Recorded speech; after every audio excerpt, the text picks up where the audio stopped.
नमस्कार, आप देख रहे हैं बिजनेस टुडे बाजार। मैं हूं हर्ष शर्मा। तो जैसा कि आपने हमारी स्टोरी का थंब भी देखा होगा, जिसमें दिख रहा है, बताया जा रहा है कि एक सरकारी कंपनी का स्टॉक जिसमें बड़ी गिरावट देखने को मिल सकती है। तो ये कंपनी कौन सी है और इसके पीछे के लॉजिक्स क्या दिए जा रहे हैं? क्योंकि अगर आपने पीछे के ट्रैक रिकॉर्ड उठा के देखा हो पिछले कुछ समय पहले तक, तो पीएसयू स्टॉक्स ने निवेशकों का बम्पर पैसा बनाया है यहाँ पर।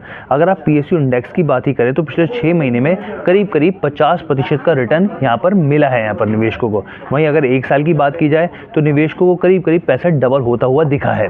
तो ऐसे में कौन सा ऐसा सरकारी स्टॉक है जिसमें गिरावट आ सकती है और निवेशकों को नुकसान हो सकता है? क्योंकि हम सब जानते हैं बहुत सारे ऐसे निवेशक हैं जो कि पीएसयू स्टॉक्स पर काफ़ी बुलिश हैं। तो कौन से स्टॉक्स है और क्या इसको लेकर खबर है? तो सबसे पहले मैं स्टॉक का नाम बताता हूँ। एनएचपीसी स्टॉक है। एनएचपीसी का हम सब जानते हैं, एनएचपीसी का बिजनेस मॉडल मैंने आपको कई बार बताया है इसमें। अब अगर आप इसके सबसे पहले मैं अगर इसके रिटर्न की बात करूं तो 6 महीने में ये जो कंपनी है इसने 72% का रिटर्न दिया है। वहीं अगर आप 1 साल का रिटर्न देखें एनएचपीसी का, तो उसने डबल से भी ज़्यादा 130% का रिटर्न निवेशकों को कमा कर दिया है। अब इस पर एक दिलचस्प रिपोर्ट आई है। रिपोर्ट यहाँ पर जो आई है वो मैं आपको बता दूँ। रिपोर्ट जो आई है कोटक इंस्टीट्यूशनल इक्विटीज़ की आई है, जिनका अनुमान है यहाँ पर जो ये कह रहे हैं कि स्टॉक में करीब 32% की गिरावट आ सकती है, यानी 32% की गिरावट इस स्टॉक में संभव है। इसके पीछे के उन्होंने कई लॉजिक्स दिए हैं, कई तर्क दिए हैं। वो क्या लॉजिक्स हैं मैं वो भी आपको बताता हूँ। एक एक करके हम चीज़ें आपको क्लैरिफाई करते हैं, क्लैरिटी उस पर देते हैं। तो सबसे पहले उनका यहाँ पे कहना है कि मौजूदा वक्त में एनएचपीसी जो है वो ट्रेड कर रहा है 17.8 टाइम्स अर्निंग पर शेयर की, 17.8 टाइम अर्निंग पर शेयर की। लेकिन उन्होंने यहाँ पे ये कहा है कि जो एवरेज हिस्टोरिकल फॉरवर्ड वैल्यूएशन है वो 11 टाइम्स है ईपीएस के। यानी इसका मतलब क्या हुआ, ये इसकी वैल्यूएशन यहाँ पर हायर हो गई। पहली चीज़ ये हो गई।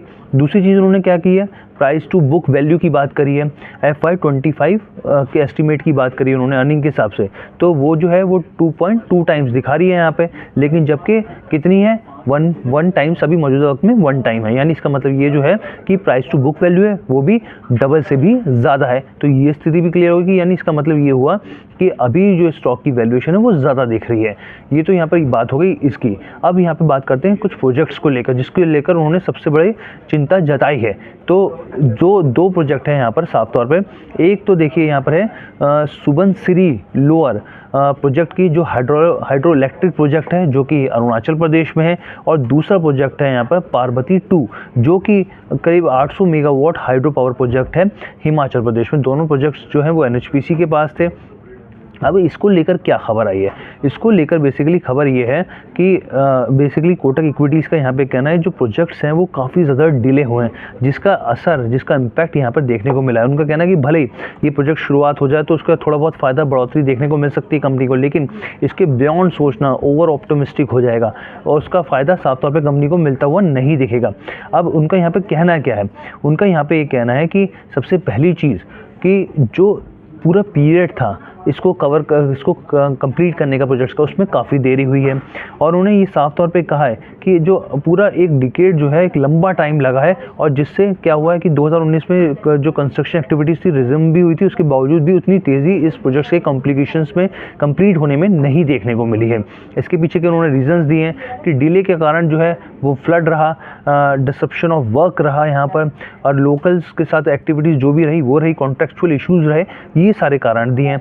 लेकिन उनका यहाँ पे साफ तौर पे कहना है कि hydro capacities take 10 years on average to completed.